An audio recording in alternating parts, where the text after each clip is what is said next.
मैं शेखर 32 साल का एक कुंवारा युवक एक मराठी मिडिल क्लास परिवार में पैदा हुआ। दिखने में ठीक ठाक, ना ज्यादा स्मार्ट ना ही बहुत खराब। हर रोज सुबह उठकर MIDC में अपनी नौकरी पर चला जाता था, शाम को घर लौटता था। मेरा एक छोटा भाई भी था, आकाश, जो मुझसे 4 साल छोटा था। आकाश की जिंदगी अलग थी। उसकी एक सुंदर गर्लफ्रेंड थी। रात भर अपनी गर्लफ्रेंड के साथ वो बातें करता और मेरी रात बस अकेलेपन में गुजरती। मैं बचपन से ही न किसी के लिए खास था, न किसी की जरूरत। जिंदगी ने मुझे बस एक चीज दी, रिजेक्शन। मुझे याद है स्कूल में पूजा नाम की एक लड़की थी। मुझे पूजा पसंद थी, लेकिन कभी हिम्मत नहीं हुई कुछ कहने की। एक दिन मेरे दोस्त ने शरारत में उसे एक लव लेटर लिखा, लेकिन उसमें मेरा नाम लिख दिया। पूजा को जैसे ही वो चिट्ठी मिली, उसने सीधा टीचर से शिकायत कर दी। मुझे प्रिंसिपल के सामने ले जाया गया और घर वालों को बुला लिया गया। सबसे बुरी बात यह हुई कि पूजा के पिता ने सीधे उसका स्कूल ही बदल दिया। फिर मैं कॉलेज गया, वहां भी हाल वही रहा। सबकी गर्लफ्रेंड थी, उनके पास कहानियां थीं और मेरे पास बस अकेलापन। समय बीतता गया। MIDC में मेरी 10,000 की नौकरी लग गई। अब घर में बस एक ही मुद्दा था, मेरी शादी। हर दिन कोई ना कोई रिश्ता आता। हर बार मैं तैयार होकर लड़की से मिलने जाता, लेकिन हर बार वही जवाब मिलता, लड़का ठीक है, लेकिन कभी मेरा रंग रूप पसंद नहीं आता, कभी मेरी सैलरी कम पड़ जाती और कभी उन्हें बस मुझ में वो बात नहीं दिखती। ऐसे ही 5 साल निकल गए। रिश्तेदार ताने मारने लगे, माँ हर रोज रोने लगी। छोटा भाई भी अब गुस्से से देखने लगा। अब मैं खुद को ही बोझ समझने लगा था। एक दिन माँ ने कहा कि मामा की बेटी से मेरी शादी की बात की जाए। वो मुझसे 9 साल छोटी थी, पढ़ी लिखी थी, घर की थी। सबको लगा कि यह रिश्ता पक्का हो जाएगा, लेकिन मामा तैयार नहीं था। वो चाहता था कि उसकी बेटी किसी अमीर घर में जाए, किसी ऐसे लड़के से शादी करे जो समाज में नाम बना चुका हो। माँ गिड़गिड़ाने लगी, लेकिन मामा का दिल नहीं पिघला। फिर माँ ने वो कर दिया जो मैंने कभी सोचा भी नहीं था। नाना की पुश्तैनी संपत्ति में माँ और मामा दोनों समान हिस्सेदार थे।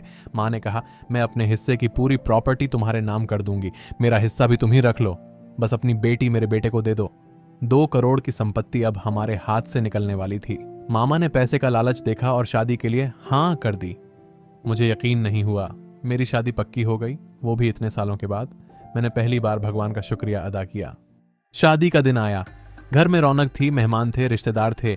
आईने में खुद को देखा। शायद पहली बार मुझे खुद पर गर्व हो रहा था। माँ ने शादी वाले दिन ही जायदाद के कागजों पर साइन कर दिए। अब नाना की पुश्तैनी संपत्ति पूरी तरह से मामा की हो चुकी थी। मैं सफेद शेरवानी पहने मंडप में बैठा था। हाथों में वरमाला थी और निगाहें उस लड़की के आने की राह देख रही थीं जिससे मेरी शादी होने वाली थी। लेकिन तभी मामा भागता हुआ आया और बोला, लड़की भाग गई। मुझे समझ ही नहीं आया कि यह मजाक है या हकीकत। पूरा मंडप ठहर गया, मेहमान चुप हो गए। माँ जमीन पर बैठ गईं।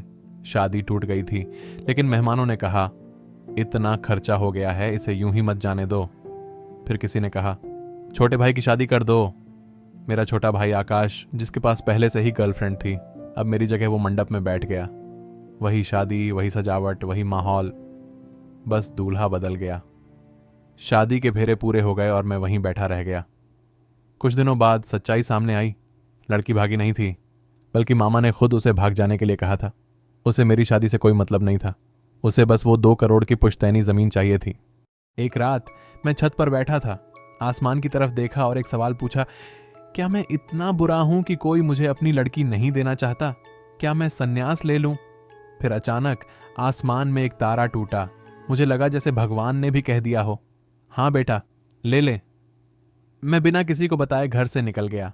रेलवे स्टेशन पहुंचा और पहली ट्रेन पकड़ी, हिमालय की तरफ। कुछ दिनों बाद मैं हिमालय पहुंच गया।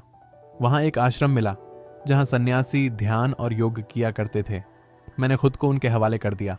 हर सुबह हिमालय की चोटियों पर चढ़ता, दिन भर गुफाओं में बैठकर ध्यान करता, रात में आश्रम के गुरुओं से ज्ञान प्राप्त करता। अब कोई शादी की चिंता नहीं थी, कोई रिश्तेदार ताने मारने नहीं आता था, कोई लड़की रिजेक्ट करने नहीं आती थी। मैं अपने अस्तित्व को समझने लगा था। 1 महीना बीत गया। फिर एक दिन गुफा में ध्यान करते समय अचानक दूर से एक चीख सुनाई दी, हेल्प हेल्प। पहले तो लगा कि ये मेरी कल्पना होगी, लेकिन फिर आवाज तेज होती गई। मैं गुफा से बाहर निकला और आवाज की दिशा में भागा। सामने देखा, एक विदेशी लड़की पर्वत पर चढ़ते समय 100 फीट गहरी दरार में फंस गई थी।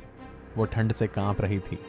पास ही उसका माउंटेन क्लाइंबिंग बैग पड़ा था। मैंने जल्दी से रस्सी निकाली और नीचे फेंकी।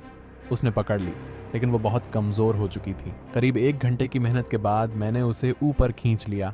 वो ज़मीन पर गिर पड़ी, उसकी सांसें तेज़ चल रही थीं। फिर उसने धीरे से मेरी तरफ देखा और अचानक मुझे ज़ोर से गले लगा लिया और रशियन भाषा में शुक्रिया बोली। मैंने ऊपर आसमान की तरफ देखा। मुझे समझ आ गया कि भगवान ने मुझे यहाँ क्यों भेजा था, और मैंने भी भगवान का शुक्रिया अदा किया।